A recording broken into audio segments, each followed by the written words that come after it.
नमस्कार दोस्तों, मेरा नाम है तुषार। जीएस फाउंडर में आपका स्वागत है। तो हम लोग वर्ड हिस्ट्री की सीरीज़ शुरू करने वाले हैं अपने चैनल पे। तो बात करेंगे आज वर्ड हिस्ट्री के बारे में।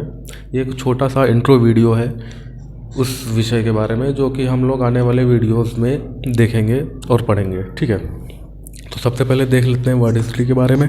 तो वर्ड हिस्ट्री जो है आपको 3 पार्टों में उसको बांटा गया है। एक आपका प्राचीन काल हो गया, ठीक है, फिर मध्यकाल हो गया, फिर आधुनिक काल हो गया। प्राचीन काल का जो समय है वो है आपका शुरू से लेकर 5वीं शताब्दी तक, यानी जब से इंसान बने उसके बाद से 5वीं शताब्दी तक का जो कार्यकाल है वो प्राचीन काल के नाम से जाना जाता है, जिसको इंग्लिश में बोलते हैं एंशियंट, ठीक है। फिर आपका आता है मध्यकाल। मध्यकाल का जो टाइम पीरियड है वो है आपका 5वीं शताब्दी से लेकर 15वीं शताब्दी तक। मध्यकाल को जो है वो डार्क एज के नाम से जाना जाता है, ठीक है, क्योंकि यहाँ पे जो चर्च था, चर्च के नियम कायदे कानून वो पब्लिक पे बहुत ज़्यादा हावी थे। जनता जो है पूरी तरीके से परेशान हो गई थी चर्च से। मतलब एक तरीके से लोगों पे बहुत सारी पाबंदियाँ थी। जैसे अगर आपने साइंस से रिलेटेड कुछ भी बोल दिया जो कि धर्म के खिलाफ है तो आपको तुरंत मार डाला जाता था, औरतों को काट दिया जाता था, अलग अलग तरह की सजाएं होती थी जिनके बारे में आने वाले वीडियो में हम लोग चर्चा करेंगे। फिर आपका टाइम पीरियड आता है आधुनिक काल। आधुनिक काल आपका होता है 15वीं शताब्दी से लेके अब तक की। देखिए, एक बात मैं यहाँ आप लोगों से बता देना चाहता हूँ कि हम लोग जो भी हिस्ट्री पढ़ते हैं वो मेनली हम लोगों का फोकस रहता है यूरोप पे, क्योंकि भाई अंग्रेज़ों का दिया हुआ शिक्षा व्यवस्था है तो अंग्रेज़ों पे थोड़ा ज़्यादा फोकस करना पड़ता है। यहाँ पे जो भी हिस्ट्री हम लोग पढ़ेंगे वो आपकी रहेगी आधुनिक काल से रिलेटेड। आधुनिक काल से रिलेटेड जितने भी टॉपिक हैं, मेन टॉपिक, वो मैं कवर करूँगा। अब उसमें से कौन कौन से टॉपिक हैं उसकी चर्चा करते हैं।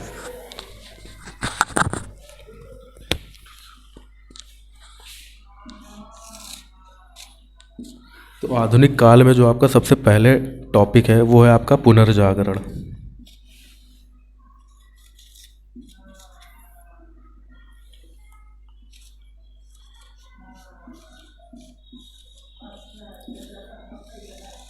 देखिए, इस वीडियो में जो जो भी टॉपिक मैं लिखूँगा एक छोटा सा शॉर्ट इंट्रो उनके बारे में आपको मैं बता दिया करूँगा, ठीक है। बाकी जितने भी टॉपिक होंगे आने वाले टाइम पीरियड में हम लोग इन पे एक बड़े बड़े वीडियोस बनाएंगे, पूरे विस्तार से चर्चा करेंगे, पूरी तरीके से इनका विश्लेषण करेंगे। जितना भी ज्ञान मेरे पास है मैं आपको दे दूँगा इन विषयों पर, ठीक है। तो सबसे पहले आपका आता है पुनर्जागरण। तो जैसा कि मैंने बताया था थोड़ी देर पहले कि आपका मध्यकाल में चर्च जो है काफ़ी ज़्यादा पब्लिक पे हावी हो गए थे। चर्च के नियम कायदे कानून जो है पब्लिक को काफ़ी ज़्यादा परेशान करते थे। आप कुछ भी थोड़ा बहुत चिकर मिकर किए, टे में बोल दिए, तुरंत आपको काट दिया जाता था, ठीक है। तो इस टाइम और इस टाइम से रिलेटेड जितने भी किताबें हैं, स्क्रिप्चर है, वो बहुत ही कम मिलते हैं, तो इसलिए इसको डार्क एज बोला जाता था। अब इन दोनों के टाइम पीरियड के बीच का जो समय है उसको बोलते हैं पुनर्जागरण। इंग्लिश में बोलते हैं रेनेसेंस और हिंदी में बोलते हैं पुनर्जागरण। पुनर्जागरण का शाब्दिक अर्थ है कि पुनः जागना। मतलब यहाँ पे जगे, यहाँ पे सो गए, फिर इन दोनों के बीच में फिर से जग गए, ठीक है। यहाँ पे आदमी, यहाँ पे यूरोप वाले सो गए, जगे, यहाँ पे सो गए, फिर यहाँ पे फिर से जग गए।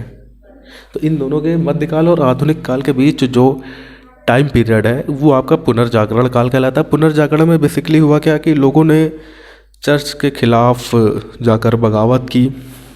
यहीं से क्रिश्चियनिटी 2 पार्टों में डिवाइड हो गई। लोगों ने चर्च से क्वेश्चन पूछना शुरू किया। फॉर एग्जांपल मैं ले लेता हूँ कि भाई चर्च के हिसाब से धरती जो है चपटी है, तो अगर आप उस टाइम पीरियड में आप बोल देते कि भैया धरती चपटी नहीं, धरती तो गोल है, बस लो चढ़ा दिया फांसी पे, तुरंत आपको फांसी पे चढ़ा दे, तुरंत आपको कैपिटल पनिशमेंट आपको दे देते।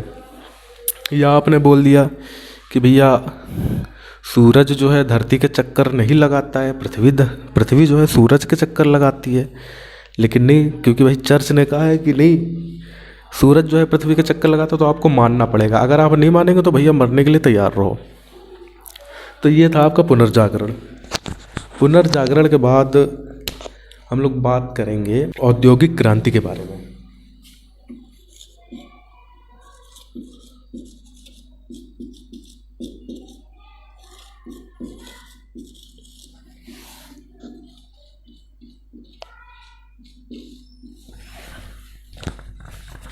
देखिए, औद्योगिक क्रांति के बारे में मैं इतना कहूँगा कि आप प्रेजेंट टाइम में जो भी मशीनें यूज़ कर रहे हैं, जो भी वर्ड देख रहे हैं, जो भी लाइफ स्टाइल जी रहे हैं, उसमें औद्योगिक क्रांति का बहुत ही महत्वपूर्ण योगदान रहा, क्योंकि यहीं से ही एक तरीके से मशीनी युग का आरंभ हो गया। मशीनों का काफ़ी ज़्यादा प्रयोग होने लगा कारखानों में, अलग अलग कामों में बहुत सारे इन्वेंशन हुए, जैसे आपका प्रिंटिंग प्रेस का हो गया, रेलवे का हो गया, अलग अलग तरह की मशीनें हो गई। तो बहुत सारे इन्वेंशन इस औद्योगिक क्रांति में हुए, तो उसके बारे में भी हम लोग बात करेंगे, ठीक है। औद्योगिक क्रांति के बारे में जो हम लोगों का मेन टॉपिक होगा वो होगा आपका कॉलोनाइजेशन। कॉलोनाइजेशन की मुझे हिंदी नहीं याद आ रही है, मतलब बस्तियाँ बनाना, अपनी कॉलोनी बनाना। तो इस विषय में हम लोग देखेंगे कि भाई कैसे यूरोप के जितने भी देश हैं उन लोगों ने कैसे पूरी दुनिया को अपने कंट्रोल में ले लिया और कॉलोनीज़ बना दी। जैसा कि भारत खुद एक कॉलोनी था, जगह जगह कॉलोनीज़ हुआ करती थी। जैसे आपका अमेरिका जो था वो इंग्लैंड की कॉलोनी था। अब इसके बाद जो चीज़ें हम लोग कवर करेंगे उसमें रहेंगे क्रांतियाँ, कि विभिन्न देशों में कौन कौन सी क्रांतियाँ आई, जिसमें से आपका रहेगा इंग्लैंड की क्रांति, फिर आपका रहेगा फ्रांस की क्रांति, अमेरिका की क्रांति, फिर आपका रूस की क्रांति। देखो भैया, राइटिंग मेरी थोड़ी ख़राब है तो देख लेना अपने हिसाब से, ठीक है। वही छोटा सा देख लेते हैं इंग्लैंड की क्रांति में क्या है। इंग्लैंड में भाई क्रांति आई, कॉन्स्टिट्यूशनल मोनार्की इस्टेब्लिश हो गई, जो कि अभी तक चली आ रही है। देखो पहले क्या होता था कि फिर राजा अपने आप को मतलब सुपीरियर समझता था, उसको जनता से कोई मतलब ही नहीं, जनता मरे कटे भाड़ में जाए। तो विभिन्न देशों में क्रांतियाँ हुई इसके खिलाफ कि भाई जनता को भी हक है, एक तरीके से कह सकते हैं कि यहाँ से एक डेमोक्रेटिक सिस्टम की इस्टेब्लिशमेंट शुरू हो गई थी। जैसे रूस में क्या होता था कि जार लोग शासन करते थे, तो उनको हटा दिया लेनिन वगैरह ने, जो भी कम्युनिस्ट विचारधारा के थे। इसके अलावा हम लोग बात करेंगे जर्मनी और इटली के एकीकरण के बारे में। इधर ही लिख देता हूँ।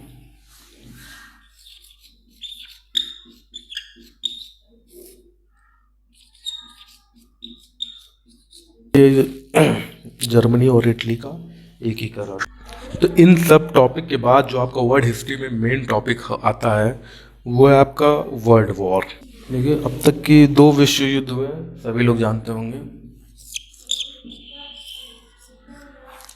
पहला वर्ल्ड वॉर जो आपका चला था 1914 टू 1918, और सेकेंड वर्ल्ड वॉर जो आपका चला था वो चला था 1939 टू 1945। सेकेंड वर्ल्ड वॉर में ही आपके 2 परमाणु बम गिराए गए थे, Hiroshima and second one is Nagasaki. और इस सेकेंड वर्ल्ड वॉर जो है आपका 1945 में ख़त्म हो गया। उसके बाद 2 पावर जो है विश्व में उभर आई, एक थी पूंजीवादी और दूसरी थी साम्यवादी, यानी एक थी कैपिटलिस्ट, दूसरी थी कम्युनिस्ट। कम्युनिज्म का जो नेतृत्व देश कर रहा था उसका नाम था यूएसएसआर, यानी union of the Soviet socialist Republic. And जो कैपिटलिज्म को सपोर्ट कर रहे थे देश, उनका नेतृत्व कर रहा था अमेरिका। तो सेकेंड वर्ल्ड वॉर के बाद का जो टाइम पीरियड है वो आपका शीत युद्ध कहलाता है।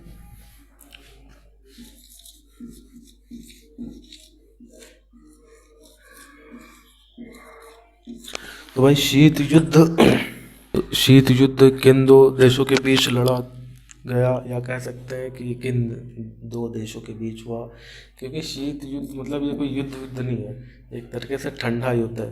कि मान लीजिए किसी देश में 2 गुट ऊपर आते हैं, एक सपोर्ट करता है अमेरिका को, दूसरा सपोर्ट करता है यूएसएसआर को। तो अब दोनों लोग उनकी हेल्प करना शुरू कर दें ताकि अपनी अपनी विचारधाराओं को बढ़ाया जा सके।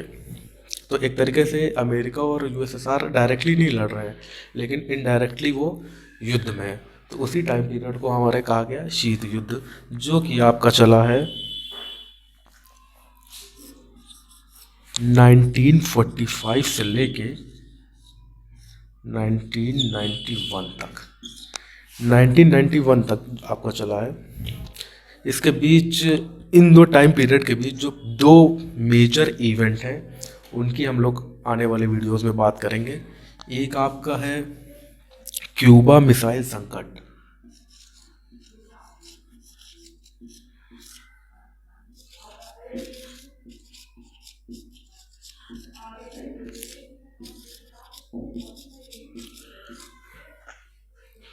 और दूसरा आपका है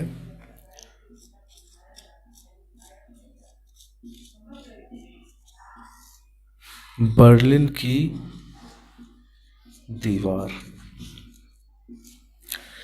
क्यूबा मिसाइल संकट काफ़ी मेजर इवेंट था कोल्ड वॉर का। एक्समैन का कोई पार्ट है, मुझे याद नहीं आ रहा, शायद फर्स्ट क्लास है, वो क्यूबा मिसाइल क्राइसिस पर ही मूवी बनी है। आप लोग ज़रूर देखिएगा उसको, मज़ेदार मूवी है। और फिर आपका दूसरा है बर्लिन वॉल। बर्लिन वॉल से जो एक क्या कहते हैं यूएसएसआर के प्रति लोगों की जो भावनाएं बनी हैं वही आगे चल के यूएसएसआर का कोलैप्स होने का कारण बनी।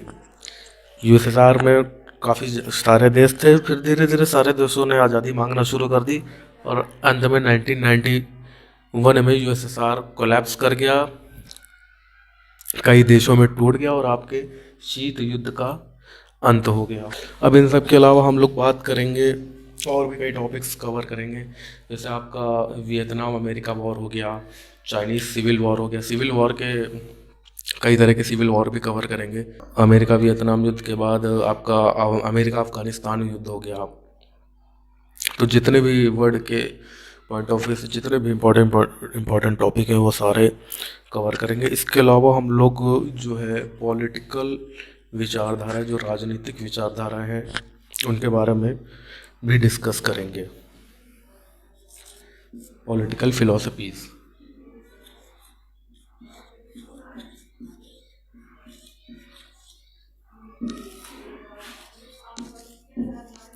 राजनीतिक विचार में हम लोग डिस्कशन करेंगे पूंजीवाद,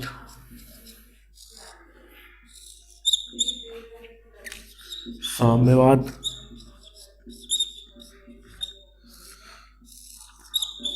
समाजवाद।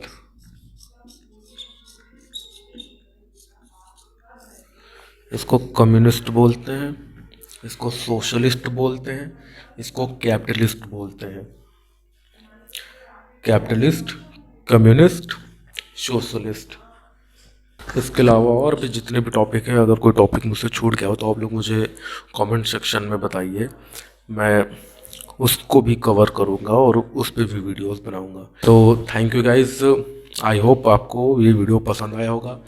तो आने वाली वीडियोस के लिए आप लोग चैनल को सब्सक्राइब कर दीजिए, ताकि जब भी हम लोग इस टॉपिक से रिलेटेड वीडियोस अपलोड करें तो आपको नोटिफिकेशन मिल जाए।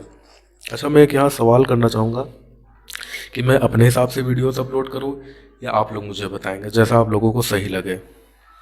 आपको कोई टॉपिक इंटरेस्टिंग लगता है तो मैं पहले उस पर वीडियो बना दूंगा, पब्लिक डिमांड पे, जो बताइए।